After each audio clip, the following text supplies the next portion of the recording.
नमस्कार, स्वागत है आप सभी का एनएफ न्यूज पर। मैं हूं आपके साथ रोहित।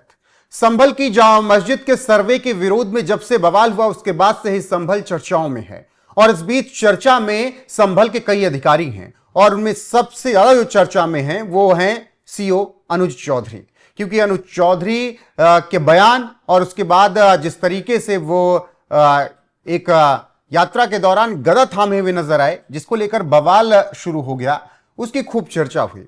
और अब अनुज चौधरी को लेकर तमाम साधु संत बयान दे रहे हैं और उनके समर्थन में खड़े हैं। आज एक ऐसे ही महंत बाल योगी दीनानाथ जी मेरे साथ हैं, जो कि संभल के सीओ अनुज चौधरी के समर्थन में बयान देते हुए हाल फिलहाल में नजर आ रहे हैं। बहुत बहुत स्वागत है योगी दीनानाथ जी आपका एनएफ न्यूज पर। जय हो जी, हर हर महादेव, हर हर महादेव। आपको क्यों गलत नहीं लग रहा है कि वर्दी में सीओ अनुज चौधरी अगर गदा थाम कर चल रहे हैं तो? नहीं, इसमें गलत ही क्या बात है। जब कोई व्यक्ति यात्रा में सुरक्षागत की ड्यूटी हो, वैसे तो उनकी ड्यूटी थी, उसकी सुरक्षा की दृष्टि से कर्नाटक से वो यात्रा आई थी, तो जो संत थे तो उनके हाथ में एक भारी प्रतिमा थी, तो उन्होंने कुछ समय के लिए जो दूसरे हाथ में उनकी गदा थी, और वैसे ये अनुज चौधरी जी जो है सीओ साहब, ये जो है हनुमान जी के भक्त भी है, तो इनका सौभाग्य कह लीजिए या कुछ भी कह लीजिए, आप इस चीज को कुछ भी कह सकते हैं। तो उनके हाथ में कुछ समय के लिए गदा, कुछ समय के लिए, कुछ दूरी के लिए उनको दे दी, तो इस चीज को लेकर विवाद करने की क्या बात है? विवाद इस बात पर है कि वर्दी में थे, संवैधानिक पद पर हैं, तो वो तो हर एक धर्म के लिए उसी तरीके से ट्रीट करें ना। अच्छा, लेकिन आप देखेंगे इस तरह से तो मुख्यमंत्री भी हैं। मुख्यमंत्री योगी आदित्यनाथ जी का मठ में रहना गलत होगा इस तरह से?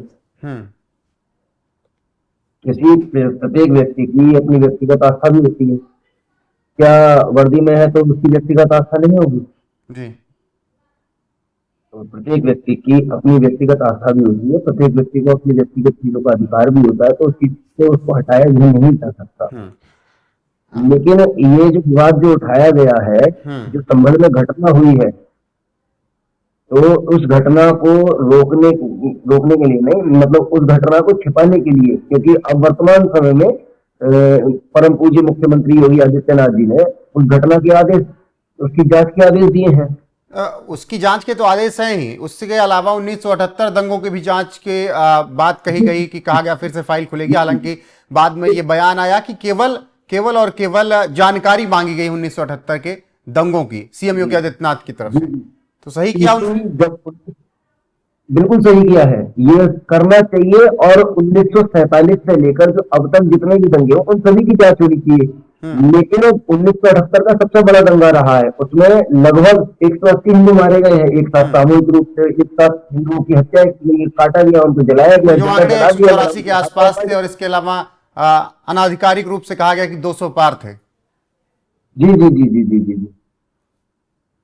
तो जो अब फाइलें खुलने की बात हो रही है, आपको लग रहा है कि जो लोग उस वक्त दोषी रहे होंगे, अगर अभी होंगे तो अब उन पर कार्रवाई होगी योगी राज में? होनी चाहिए, होनी चाहिए। जब उन्होंने किया है तो क्यों भरपाई क्यों नहीं होनी चाहिए? भरपाई होनी चाहिए इस चीज की। इतने लोगों को मार दिया गया, सामूहिक रूप से उनकी हत्या कर दिया गया, तो क्या उनका परिवार नहीं है? क्या उनको जीवन का अधिकार नहीं है? लेकिन क्या आप मानते हैं कि संभल में जो कुछ भी हो रहा है, जिस तरीके से खुदाई हो रही है और तमाम कूप, बावड़ी, पुराने मंदिर मिल रहे हैं, इससे आपको समझ में आ रहा है कि योगी आदित्यनाथ ने जिस तरीके से कहा था कि संभल का इस्लामीकरण कर दिया गया था और अब उसका पुनर्जागरण हो रहा है, इस बात से आप कितने सहमत हैं? पूर्ण रूप से सहमत है, और मैं ही नहीं, पूरा समाज सहमत है। सच्चाई को कितने दिन तक छिपाया जा सकता है? कब तक छिपाओगे सच्चाई को?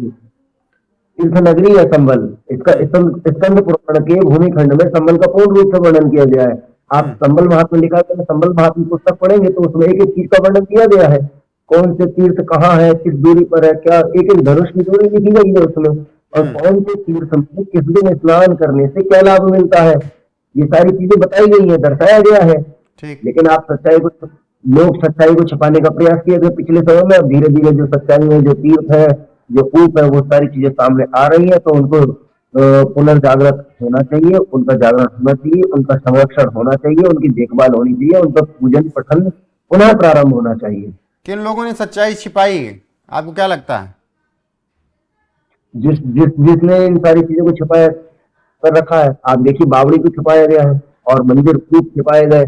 47 साल बाद एक हनुमान जी का मंदिर निकला, महावीर का मंदिर निकला, हम्म वो भी तो निकला, हम्म नहीं, तो वो भी सरकार, छिपाया गया। नहीं, मैं ये पूछना चाह रहा हूँ, वहां के लोगों के अनुसार मैं नहीं जान रहा हूँ। आज अगर इस सरकार में खुदाई हो रही है तो क्या आपको लगता है कि पुरानी सरकारों में ही ये सब चीजें छिपाई गई, उनका हाथ रहा, तभी संभल के मुस्लिम समुदाय ने ऐसा दुस्साहस किया? हाँ, उनके सरपरस्त थे, हम्म उन्होंने सारी चीजें करी हैं, उन लोगों को सहारा दिया है, हम्म जब भी सारी चीजें हुई हैं। लेकिन आज भी जिस तरीके से दंगा हुआ, उनके साथ कई लोग खड़े हुए नजर आ रहे हैं, देश के ही तमाम नेता हैं। एक तरफ योगी आदित्यनाथ सदन में कहते हैं कि एक एक चीज का हिसाब करूंगा, दूसरी तरफ तमाम ऐसे नेता हैं। राहुल गांधी यहां से यात्रा कहते हैं कि मैं पैदल पहुंच जाऊंगा संभल प्रियंका गांधी को लेकर, लेकिन उनकी आवाज बनूंगा। अखिलेश यादव क्या कहते हैं, 5-5 लाख रुपए मुआवजे का ऐलान कर देते हैं, बहुत अच्छी बात है, चलिए आपने दिया, लेकिन फिर पूछा जाता है कि आपने बहराइच में क्यों नहीं दिया, आपने क्या कहते हैं चंदन गुप्ता को क्यों नहीं दिया? ये दिया तो क्यों दिया आखिर, हम्म ये भी तो सवाल बनता है। क्या ये आतंकवाद को बढ़ावा दे रहे हैं या नहीं दे रहे हैं? आप अपने आप से सवाल कीजिए। हम्म जो लोग मरे, उन लोगों को पैसा क्यों दिया जा रहा है? हम्म क्यों दिया जा रहा है? कि आगे को और लोग तैयार रहे इसी तरह से विवाद उठाने के लिए, विवाद करने के लिए, झगड़ा करने के लिए? हम्म आज तक और मरे तो हिंदुओं के। जब आज तक इतना दंगा हुआ आज से पहले, तो उन्हें क्यों मुआवजा नहीं दिया गया? उनकी भरपाई क्यों नहीं की गई? हम्म इन्हें क्यों किया जा रहा है? एक सवाल ये भी तो बनता है। बिल्कुल, आप हिंदुओं को मुआवजे देने की बात कर रहे हैं, लेकिन यहाँ पर अखिलेश यादव कहते हैं कि जिस तरीके से संभल में खुदाई हो रही है, एक दिन योगी आदित्यनाथ अपनी सरकार ही खोद डालेंगे। ये तो गलत है। ये तो उसकी, देखिए, जिसका रखवाला ऊपर वाला होता है, उनके पीछे बहुत बलवान है। ये सारे कहने वाले कहते रहेंगे, लेकिन जो होना है वो तो होकर ही रहेंगे। हम्म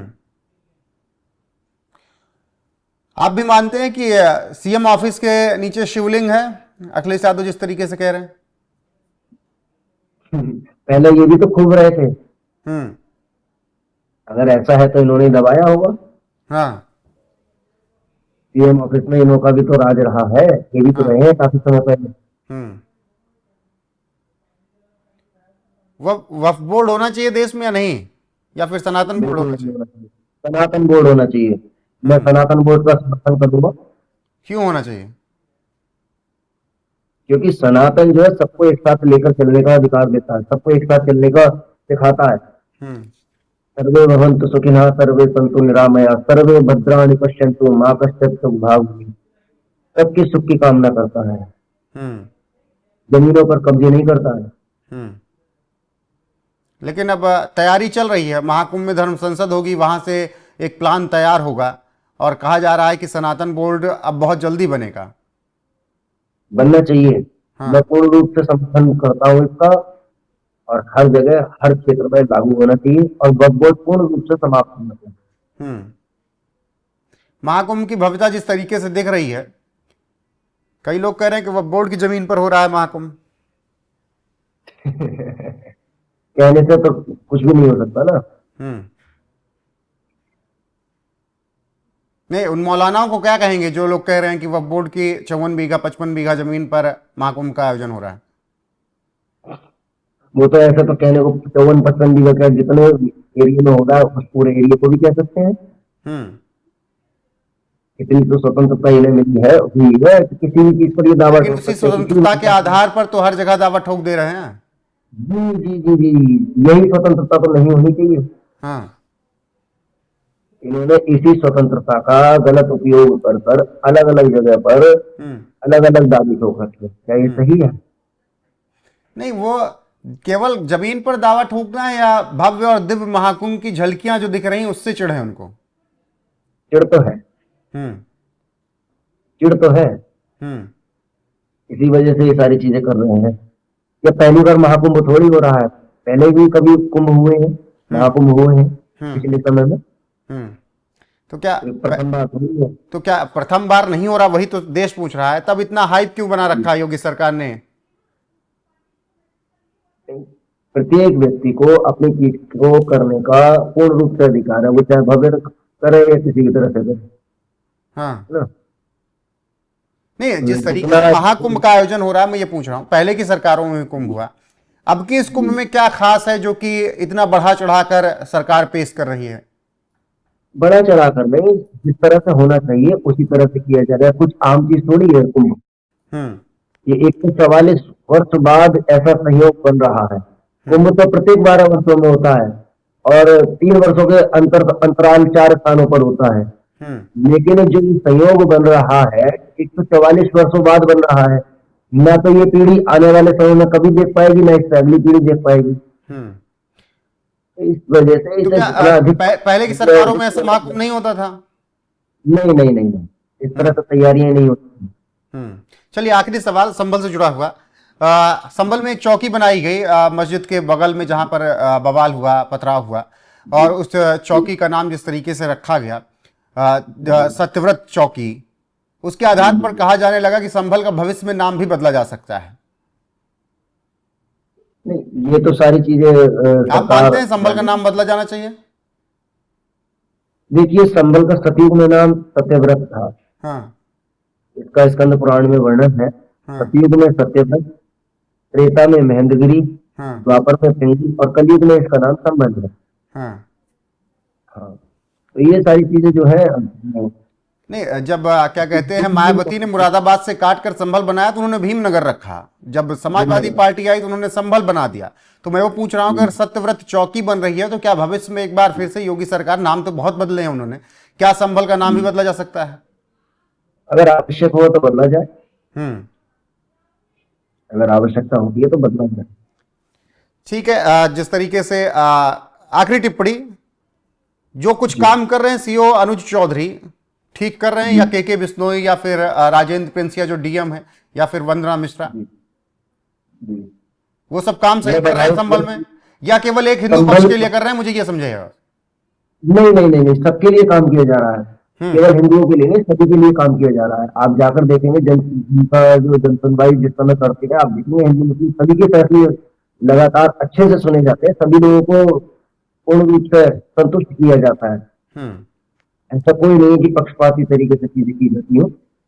और मैं धन्यवाद दूंगा आपके चैनल के माध्यम से संभल के जिलाधिकारी महोदय जी को, और पुलिस अधीक्षक महोदय को, सीओ साहब को, और जो वंदना मिश्रा जी जो एसडीएम है, उनको भी मैं बधाई दूंगा कि इस तरह से काम करने की क्षमता किसी आम व्यक्ति में नहीं हो सकती है। इन पर भी ईश्वर की असीम कृपा है, जो ये सारी चीजें जो सच्चाई को जो सामने लेकर आ रहे हैं। क्योंकि अधिकारी तो पहले भी आए, लेकिन इन जैसी कार्यशैली किसी अधिकारी में नहीं थी। ठीक है, बहुत बहुत धन्यवाद आपका योगी दीनानाथ जी एनएमएफ न्यूज से जुड़ने के लिए और अपनी राय रखने के लिए। बहरहाल इस चर्चा को सुनने के बाद दर्शकों की राय क्या है, कमेंट में जरूर बताएं। एनएमएफ न्यूज पर लगातार बने रहें, चैनल को सब्सक्राइब कर लें, वीडियो को लाइक करना ना भूलें। नमस्कार।